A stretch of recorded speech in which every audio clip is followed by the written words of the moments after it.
Alright, so I decided that I'm going to do a video regarding Kenya, Swahili.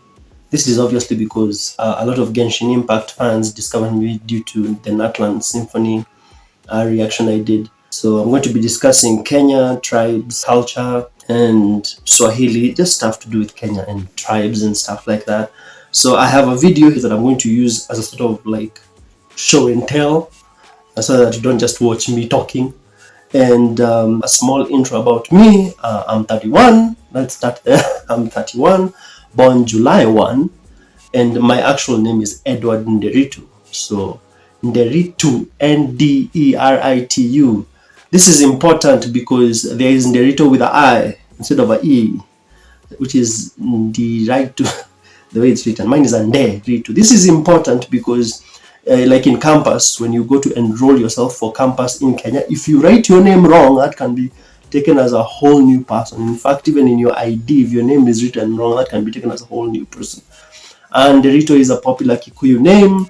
Kikuyus are, let's say, the majority in this country, I believe. And we have Kikuyus from many places. So me, I'm a Kikuyu from Nyeri, which is in central of Kenya. And I'm going to have some stuff like pop up on screen to try and explain all of this. And there are Kikuyus from many places, from a place called Othaya, from Kirinyaga, from Kiambu. We have Kikuyus from all different places. So now this brings me to the topic of dialect. A lot of people keep asking me, is the Kiswahili in Natlan odd because just because of the way people talk Kiswahili differently? This is true. We speak Kiswahili differently in this country, and even Kikuyu, a Kikuyu from Nyeri, and a Kikuyu from Kirinyaga, and a Kikuyu from Othaya, and a Kikuyu from Karatina, and Kikuyus from all these places would sound a bit different. The words wouldn't change meaning, but mostly the accent and delivery of language would be a bit different. Someone said that they've heard me speaking in like 4 languages. I think English, Japanese, Kiswahili. They haven't heard me speaking in my mother tongue. So Kiswahili is our national language. Kikuyu is my mother tongue. So my Kikuyu isn't very good because I was raised in a modern setting, like near the city. So I stay in a town called Ongatarongai, which is on the outskirts of Nairobi. Some people call Ongatarongai the diaspora because we are like 20 kilometers away from Nairobi, but I guarantee you there's more. There's more. If you keep driving past Rongai, there's more. There's more towns. Yeah, so we are not at the farthest from Nairobi as people like to think. So yeah, as you move around Kenya, the way people speak is very wide, and there's something known as Sheng. By the way, I should mention this. There's something known as Sheng. Sheng is like the slang of Kiswahili. That's why when my friends and I were doing the Natlan reaction, I told my friend if we speak Kiswahili, we wouldn't sound like other people. If non-Swahili speakers speak Kiswahili and we speak Kiswahili, it sounds different. Also, by the way, Kiswahili at the Kenyan coast is more, pure. They tend to be more fluent there. Even there's a genre of music called bongo. So in bongo, they're singing Kiswahili. If you had a Tanzanian speaking Kiswahili, and a coast person from Kenya speaking Kiswahili, and a modern dude from Nairobi speaking Kiswahili, we would sound kind of different, even though we would understand each other. We would sound a bit different here and there. I haven't spoken in Kikuyu, so Kikuyu, I would introduce myself like kwa mareto jetaguo Edward Nderitu. So that means my name is Edward Nderitu. Wera wakwa ni wa DJ, which means my work is for DJing. And my Kikuyu isn't very good because, as I said, I was raised in a more modern setting. Those who are raised up country, like in the countryside, would speak much better Kikuyu. However, there's something called mother tongue interference. You'd find that people who are very good Kikuyu or speak very well with their mother tongue, their English may not be as well. Not all people, but some people are good with everything. Some people are good with English, Kiswahili, their mother tongue, they're fluent. But a lot of people, when they try to speak English or Kiswahili, it's a bit broken or mother tongue interference. So there's like a trade-off. If you're very good with English, Kiswahili, your Kikuyu won't be superb. If your Kikuyu is superb, your English and Kiswahili may suffer. So yeah, so if I say something else in Kikuyu, it would be something like nyina wakwa etagwo Rose Gishoi, which means my mother's name is Rose Gishoi. So my mom watches my videos. Yeah, that's just an example. If someone speaks Kikuyu to me, I understand very easily, but responding for me is the issue. Responding, I understand everything. The issue is responding, because my accent is ruined by my that section of my brain that deals with language is more English dominated. I speak English so well. My English can be like super conk. Yeah. Speaking of English, the term mzungu is used a lot in Kenya. Mzungu simply means white guy. So mzungu would typically mean an American, a Canadian, or a European, or an Australian. It's rare that you hear someone calling an Asian. A Kenyan calls an Asian mzungu, rare. Mzungu would typically be used for someone from North America, Canada, Europe, Russia. Russia is like Euro-Asia, and Australia. So let's check out this video.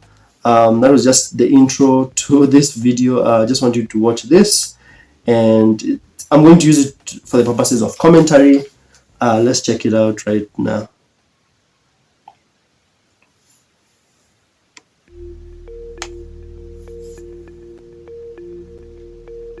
Located on the east coast of the continent of Africa, Kenya is like a photographer's dream come true. Kenya contains iconic wildlife such as giraffes and zebras. In addition to these iconic species, there are over 100 types of mammals and thousands of birds in Kenya as well. There's just so much to see and explore in this diverse and magnificent country. Welcome back.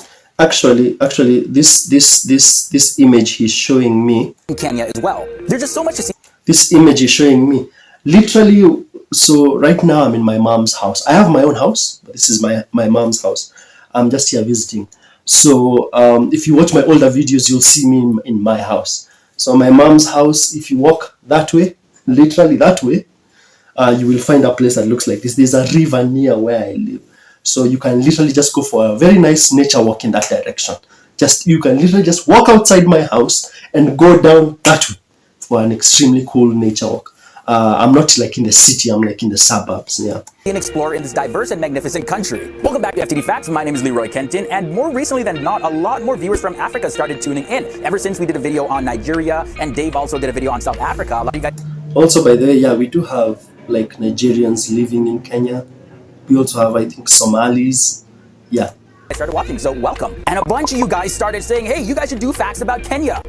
Yeah, so I should also mention that the town I live in is called Ongaturungai, and it is in a place called, the constituency I believe is Kajiado North, I think. So Kajiado is known for having Maasais, so the tribe that you always see with spears, jumping a lot. As I said, I'm a Kikuyu from Nyeri. In the coast, we have people who are like Mijikenda, Taita. Near Lake Victoria, which is just the border of Uganda, you'd meet a lot of Luo land there, fishing in Lake Victoria. Just above them, you'd find Luya land. Just above them, you'd find Kalenjin, the Kalenjin tribe a lot. There are a lot of tribes in the Rift Valley, which is the center section of Kenya. And then in the northern part of Kenya, we have like the Samburu, Rendile, I think also Pokomo. So the most dominant tribes in Kenya would be Kikuyu, Luos, Luyas, Kambas, and who else? Let's say Luo, Luya, Kamba, Kikuyu. I'd say maybe Kisi. Yeah, there's certain groups that you meet more often, especially like if you live like where I am, we have so many tribes. There are certain places that are hot spots for certain tribes. Like if you go to Meru, there's a place in Kenya called Meru. If you go to Meru, you'll find more Meru people there. Yeah, but it doesn't mean that all Merus live there. Yeah, you can find a Meru even where I live, but most Merus will be in Meru. Most Luos will be in Luoland. But we also have Luos in Nairobi. So there are places where it's mixed. But the most dominant tribes would be Kikuyu, Luo, Luya, Kamba, maybe Kisi. Yeah. Let's continue. And by the way, if you haven't seen our videos on Nigeria and South Africa, I do recommend checking them out. I have the link to those down below. And I just want to say thank you to everyone that has been sharing our videos on your Facebook. This place where this lady is called Giraffe Center. It's actually not that far from where I am. Maybe it's like I don't know, like 10 kilometers from where I am. And other social media. If you enjoy these videos, hit that like button and subscribe if this is your first time here. This is FTD Facts. We don't discriminate. So for this episode, I was so excited to dive into the culture of Kenya. So let's continue with the facts. The official name of Kenya is the Republic of Kenya. Kenya was named after Mount Kenya, which is a very significant landmark in the country. Mount Kenya is actually the highest mountain in Kenya and the second highest. This is true. I'm just going to nod in approval of everything he says correctly. Highest mountain in Africa. Now the origin of the name. I've also remembered that Nairobi, our capital city, is named after a Maasai word. Nairobi is a Maasai word meaning spring of clean water or something like that. I'll put it here. I'll Google it and put it here. The name Kenya itself is not as clear. It's believed that the name Kenya is linked to the Kikuyu, the Embu, and the Kamba words Karinyaga, Kirenya, and Kinya. And yeah, actually, yeah, the most common tribes I meet around here are Kikuyus, Kambas, Luos, Luyas, and maybe Kisi. Yeah, those are the most popular. Those three words all mean God's resting place. And since we're just talking about mountains, actually, let me know down in the comments section, where is the highest place that you have ever been to on this planet? It could be up in a roller coaster, it could be another mountain that you climbed, but don't say airplanes because I don't think those count. Now, did you know that the country Kenya lies directly at the equator? Like literally, if you take a look at the map, you'll see the equator running straight through the middle of Kenya. Yeah, so I have family in a place called Nanyuki. So my mom's sister, she stays in a place called Nanyuki. So Nanyuki, the equator passes right through there. Kenya has a total population of 48.2 million. This is an old video. We are currently at 50 million people, and 3.5 of those people live in the country's capital, Nairobi. On top of being the capital city, Nairobi is the largest city in Kenya, and it's famous for having the world's only game reserve located in a major city. And that game reserve is the Nairobi National Park. And yeah, that Nairobi National Park is near where I am. It's quite big. Yeah. As you can imagine, having this sort of park located in a metropolis with animals like hyenas, cheetahs, and lions, there is some risk to the residents there. In the past, some of the lions... Yeah, so Ongatorongai is known for having lions sneaking to where we are, and some lions sometimes escape that zoo and come into our town. And it becomes quite a story. Lions have been shot and killed to protect the public. Because of this, lions are being fitted with tracking collars so that the park rangers can always know where they are. They hope that this will prevent any lions from crossing the borders of the park and into civilian territory. Now let's take a closer look into the history of Kenya. Many Kenyans were made to disperse throughout the world as slaves. This was done by Arabs, Europeans, and Americans and 1700s. Kenya's location in relation to the Arabian Peninsula invited this type of trade, and so the East African Swahili coast, where Kenya is located, was a very advanced and rich area. But because of the heavy trading by the Indian, the Persian, the Arabs, Indonesian, Malaysian, as well as some African and Chinese merchants, they all impacted the creation of the Swahili culture and language in that area. Arabic was the strongest language influence, and we can see the effect of the Arabic influence even in the name Swahili. The name Swahili is derived from the Arabic word Sawahil, meaning coasts. More specifically, the Swahili coast mainly consists... As I said, if you go to the coast, Mombasa, the way they speak there is way more different than the Swahili I would speak. Like if I was to imitate a coast person, they would speak like, haya basi wajua mimi ni mrembo kama they would speak like, they always like do like a thing, yeah, because people from coast, not all of them, I'm just giving you like an imitation of how they would be. Yeah, they'd be like, niliona ule kijana mtu shupavu na kuambia handsome boy. Like that, they'd speak like that. I don't speak like that. Nobody around me speaks like that. This is a coast thing, yeah?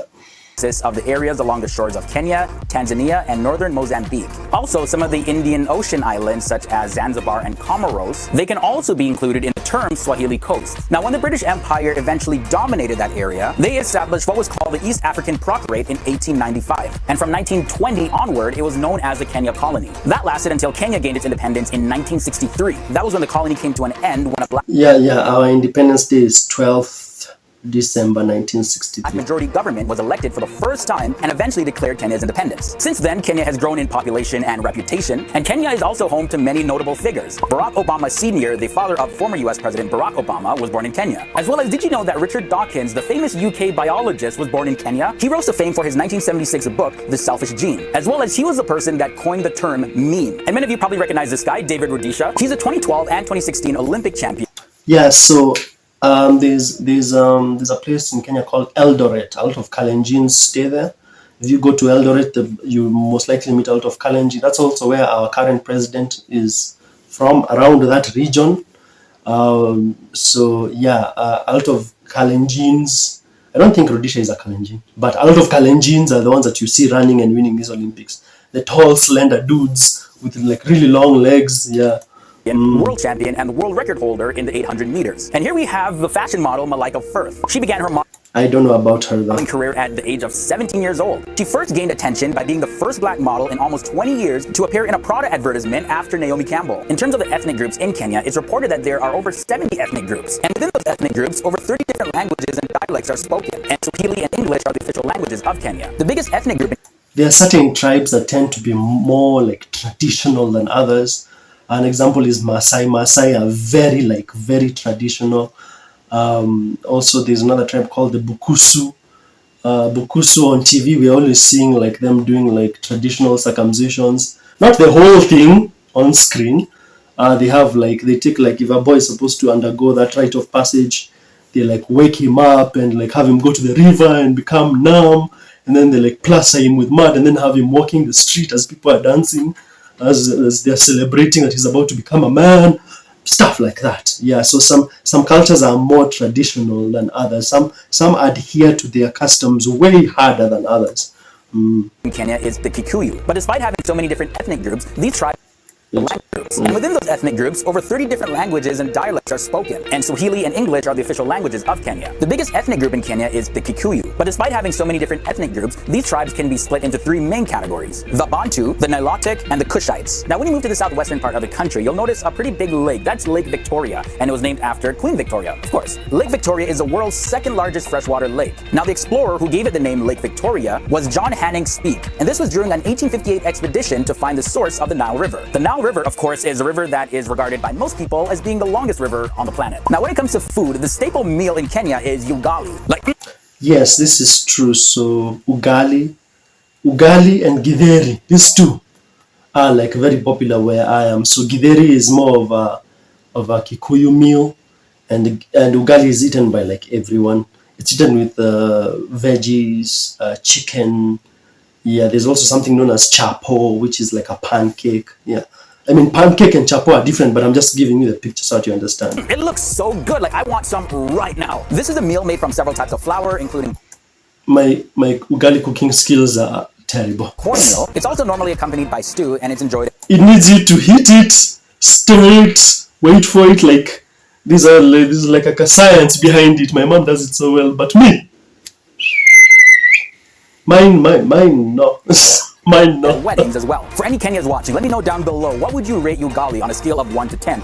What would I rate ugali on a scale of 1 to 10? It's an 8, because you can eat it just plain. You can eat it with soup. You can eat it with chicken, veggies. Yeah. 1 being not so good, 10 being such a good tasting food. As we're coming down to the end of this video, I just want to touch on the fashion real quick. It's a part of what makes Kenyans so unique. Although it is very common to find Kenyans wearing clothes of the Western world, their own style of dressing in itself is very distinct. When you visit the country of Kenya, you can't help but notice the red, pink, and maroon piece cloths that are commonly referred to as Masai Shuka around the people's.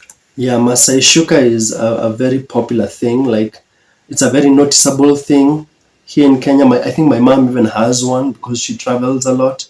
So yeah, the Masai are like super adherent to their culture. Yeah. Shoulders, waists, and necks. Thank you guys so much for joining me on this brief journey through Kenya. Now before you go, if you do love what we do here on FTD Facts and want to... Yeah, so this video is from FTD Facts. If you want to go check them out, I'll leave a link in the description. I saw that video being recommended to me. I thought that it would be good to use it to give some commentary about Kenya. All right, to the person or to the people who wanted me to do a video about Kenya, me as a person, there you go. I should continue with the Genshin Impact reactions. And let me plug again, I have a second channel called Edigree Movie Reactions. If you want to see me reacting to movies or reviewing movies, you can find me there. My Twitter is @Edigree in case you want to say anything directly to me that YouTube keeps maybe filtering out, or want to send me a link, highlight me. And then yeah, I hope this video has helped you understand more about us. At the end of the day, the one thing that started this entire conversation is that Kiswahili is our national language, but I am a Kikuyu and I speak Kikuyu, and Kikuyus are found in many places. In fact, it's not easy to identify someone just by looking at them in Kenya. You can look at someone and think they're a Luo, but they are really a Kalenjin. You can look at someone thinking that they're a Kikuyu, but they turn out to be a Kamba. So typically you'd have to hear someone speak their dialect to know where they're from, or you just ask them, hey, which tribe are you? Then they'll tell you. Intermarriage, maybe in the past, was an odd thing, but nowadays nobody really cares. Nobody cares if you're a Kikuyu marrying a Kamba. Nowadays they don't care. Back maybe during my parents' time, it was a bit of an odd thing. Also, I should mention that past presidents have made the tribes a bit divided. So nowadays the Gen Z, they don't care which tribe you are. They're all united. But in the past, because of past leadership, past leaders, a very famous Luo leader and a very famous Kikuyu leader made the tribe sort of divided. But as the generations become, younger and less tribal, these things have stopped mattering. People now just interact with each other regardless of tribe. All right. Thanks so much for watching. I'll see you in the next one.